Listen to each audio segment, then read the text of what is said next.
میرا دوسرا جزاک اللہ، میرا دوسرا سوال یہ ہے، سیاست سے ریلیٹڈ ہے کہ جی کوئی شخص اگر سیاست کرنا چاہے لیکن وہ اس کا نظریہ اسلام سے ریلیٹڈ کچھ بھی نہیں ہے، خود بے شک مومن ہو، لیکن وہ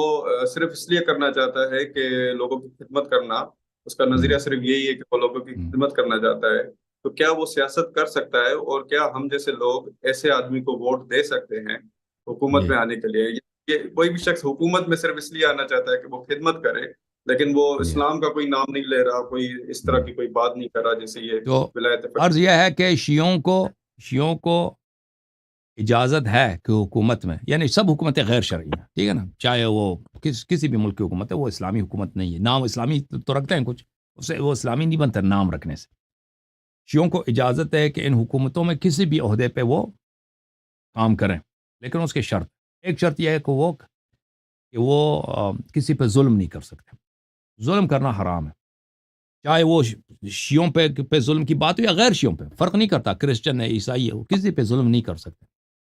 اللہ تعالیٰ کو اپنے بندوں سے پیار ہے، شیعوں کو یہ حق نہیں ہے کہ بھئی اہل سنت کا کوئی بچہ ہے یا کوئی گرانہ ہے یا یتیم ہے، اس کا حق کال ہے بھائی، یہ کسی کو حق حاصل نہیں ہے، ٹھیک ہے نا، یہ اس طرح نہیں ہے ہمارے مذہب میں کہ بس آپ شیعوں پہ ظلم نہیں کر سکتے، دوسروں پہ کر سکتے ہیں، نہیں، آپ کو اگر ایسا عہدہ ملتا ہے کہ آپ کو ظلم کرنا پڑتا ہے تو آپ اس میں وہاں پہ کام نہیں کر سکتے۔ مثلا آپ کو کوئی تانے دار بنا لیتا ہے نا، اب تانے میں آپ کو لوگوں کو مارنا ہوتا ہے، اعتراف لے لو مجرم سے، اعتراف کیسے لیں گے؟ اس کو ماریں گے بیچارے کو، پوری رات جو اس کو ماریں گے، پھر وہ بیچارہ سائن تو کرے گا نا، دستخط کرے گا کہ میں نے چوری کیا، تو یہ ظلم نہیں، یہ ظلم ہے۔ تو شیعہ آدمی جو حکومت میں کام کرے گا، سب سے پہلے اس کے لیے شرط ہے کہ وہ ظلم نہ کرے، کیونکہ ظلم حرام ہے۔ پھر اس کا کام جو ہے اس کا کفارہ ادا کرنا ہوگا، یعنی ظلم نہیں کر سکتے کیونکہ آپ ایک ظالم حکومت، ایک غیر اسلامی حکومت میں کام کر رہے ہیں،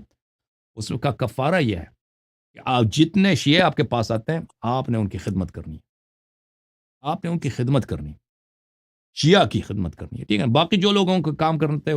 ہو، لیکن اگر کوئی شیعہ آتا ہے، اس کا کیس آ جاتا ہے، بالکل آپ نے اس کا کام جو ہے آگے کر دینا، یعنی اس کو سہولت دینی، آپ نے کوئی اپلیکیشن آتا ہے، آپ نے اس کو اپروو کرنا ہے شیعوں کا، اگر کوئی مثلا کسی نے کسی سے شکایت کی، اگر وہ شیعہ ہے تو بالکل اس کا جو ہے بالکل پرائیورٹی دے دیں، اس کو آگے بڑھائیں، تو یہ اس کی ہے۔ اور پھر اہل بیت علیہ السلام کی خدمت کرنی ہے، آپ نے مذہب کی خدمت کرنی ہے، اگر ان شرائط کے ساتھ کوئی کام کر سکتا ہے تو بالکل یہ بہت اچھی بات ہے، وہ پارلیمنٹ میں چلا جائے، وزیر بنے، وزیر اعظم بنے، فوج کا سالار بنے، ٹھیک ہے نا، اگر نہیں کر سکتا ادھر جا کے بھائی اس کو ایسے ہی، ابھی ہمارے ہاں بہت سے سیاست دان ہیں نا، بہت سارے وزیر وغیرہ، جنرل وغیرہ، بالکل بے فائدہ ہے کہ نہیں بھائی، ہے تو شیعہ لیکن وہ شیعوں کا کوئی کام ہی نہیں آتے بھائی، وہ گناہ گار ہیں، انہوں نے ان کے گناہ اللہ تعالیٰ ان سے حساب لے گا کہ تم کو یہاں پہ دنیا میں پاور ملا، تم نے مذہب حق کی کوئی خدمت نہیں کی، اور تم نے اپنے شیعہ بھائیوں کی کوئی خدمت نہیں کی، ٹھیک ہے نا، تو یہ ہے میرے بھائی، اللہ آپ کو عزت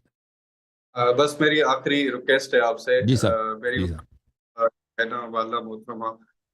2 سال پہلے ان کو برین ہیمریج ہوا تھا، برین اسٹروک، تو ابھی وہ ریکوری فیز میں ہیں، وہ آپ کو بھی سنتی ہیں بہت، وہ آپ کے لیے دعا گو ہے، تو ان کے لیے ایک اجتماعی دعا کیجیے گا کہ اللہ انشاءاللہ حتماً۔ موت کر کے ان کو صحت دے اور کون ہے وہ؟ جلدی آپ کی ریکور۔ والدہ ہیں؟ آپ کی والدہ ہیں؟ یہ میری والدہ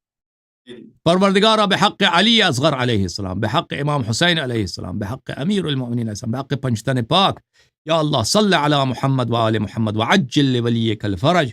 پروردگار اپنے حجت کے فرج میں تعجیل فرما، پروردگار اس بھائی کے جو والدہ گرامی ہیں ان کو طول عمر عطا فرما، حیات باعزت عطا فرما، شفاء عاجل عطا فرما،